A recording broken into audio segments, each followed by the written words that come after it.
Standard 10th के तालिब इल्मों, मैं आज आपसे मुखातिब हूँ आपके अगले चैप्टर के साथ। आज का हमारा जो उन्वान है, हमारा जो मौजू है वो है गज़ल।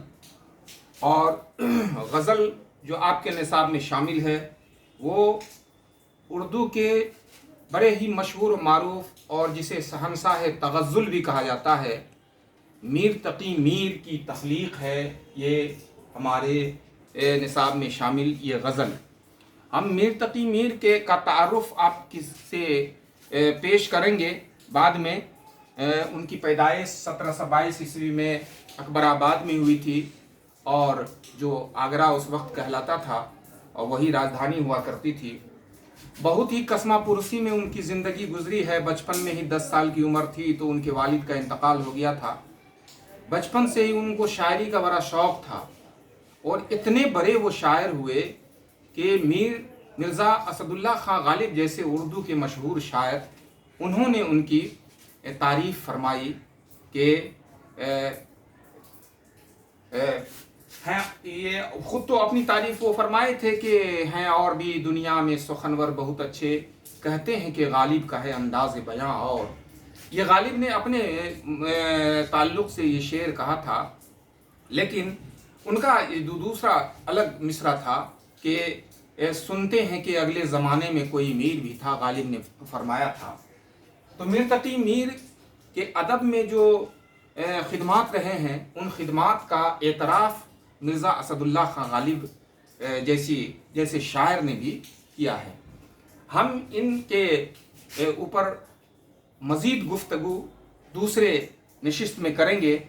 आज जो हमारे सामने है उनकी गज़ल, उस गज़ल के एक एक शेर का अलग अलग हम जायज़ा लेंगे, उसकी तशरीह करेंगे।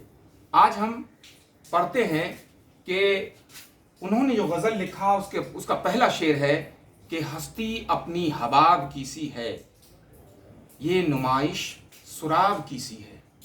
अब यहाँ पर हस्ती का मतलब होता है वजूद। बहुत ही आसान और सादा अल्फाज का इस्तेमाल मीर तक़ी मीर अपनी शायरी के अंदर करते हैं। गज़ल यूँ तो इश्क व हुस्न की बातें उसमें हुआ करती हैं, लेकिन पशे पर्दा इसमें तसव्वुफ़ की बातें भी मीर तक़ी मीर करते हैं। अगला शेर जो उनका होगा वो यकीनन इश्क से लबरेज़ होगा। तो पहला जो शेर है उनका, हस्ती अपनी हबाब की सी है, ये नुमाइश सुराब की सी है। ये अपना वजूद, हस्ती वजूद, हबाब पानी का बुलबुला, और नुमाइश माने दिखावा, और सुराब वो सहरा, वो रेगिस्तानी इलाका जहाँ पर हम को ये गुमान होता है यहाँ पर पानी है, लेकिन सूरज की रोशनी जब उस रेत पर पड़ती है तो ऐसा महसूस होता है गोया वो पानी वहाँ पर है। लेकिन जब हम करीब पहुँचते हैं उनके पास तो हमें मालूम होता है कि नहीं, ये पानी नहीं था, बल्कि ये तो बालू का रेत था। तो इस तरह का गुमान जब हमको होता है तो ये धोखा हो जाता है हमको। तो इसका इस्तेमाल यहाँ पर सुराब के तौर पर किया है। अब यहाँ शायर जो कहना चाह रहे हैं इसके ऊपर हमें गौर करना है। हमको जब इसकी शेर की तशरीह आएगा एग्ज़ाम में करने के लिए तो हम किस तरह से इसको लिखेंगे।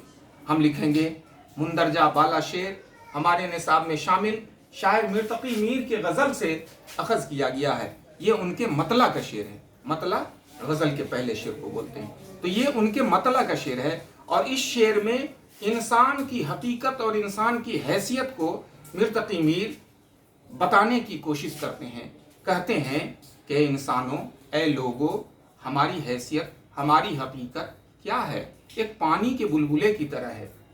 हमारी ज़िंदगी कितनी है, हम कितने उम्र के लिए यहाँ आए हैं, हमारी हैसियत उतनी ही है जितनी हैसियत पानी के बुलबुले की है। जो पानी का बुलबुला चंद लम्हों के लिए आता है और फिर वो ख़त्म हो जाता है, उसका वजूद ख़त्म हो जाता है। इसी तरह इंसान इस दुनिया में आता है, चंद दिन गुजारता है और गुजारने के बाद क्या होता है कि वो इस दुनिया से रुखसत हो जाता है और उसका वजूद ही ख़त्म हो जाता है। और जो आदमी यहाँ बनावटी ज़िंदगी गुजार रहा है, जो आदमी नुमाइश कर रहा है, जो आदमी दिखावा कर रहा है, अपने चेहरे को लिबादा ओढ़ करके अब अच्छा बनने की कोशिश कर रहा है, तो वो अपने अंदर एक धोखा फैला रहा है, धोखा खुद से कर रहा है कि जिस तरह से हमें रेगिस्तान में उस बालू के रेत को पानी हम कभी कभी समझ लेते हैं, तो इस ज़िंदगी को भी हम ये समझते हैं कि ये ज़िंदगी हमेशा रहने वाली है, और हम यहाँ की लहवियात को, यहाँ की चीज़ों को हम समझते हैं कि ये ज़िंदगी में हमारे ऐश व इशरत के लिए ये चीज़ हमेशा काम आएगी। तो हम इस धोखे में पड़े रहते हैं और इस दुनिया में इस तरह से लथपथ हो जाते हैं कि हमको अच्छे बुरे की तमीज़ तक बाकी नहीं रहती है। तो शायर इसी चीज़ से मुतनब्बे हमको करते हैं और कहते हैं कि हमें इन तमाम चीज़ों से बचना चाहिए, क्योंकि हमारी ज़िंदगी हवा जैसी है। तो हम आज के नशिस्त में इतना ही इस शेर की तशरीह में रखते हैं। अगले शेर की तशरीह हम अगले नशिस्त में करेंगे। तो बहुत बहुत शुक्रिया।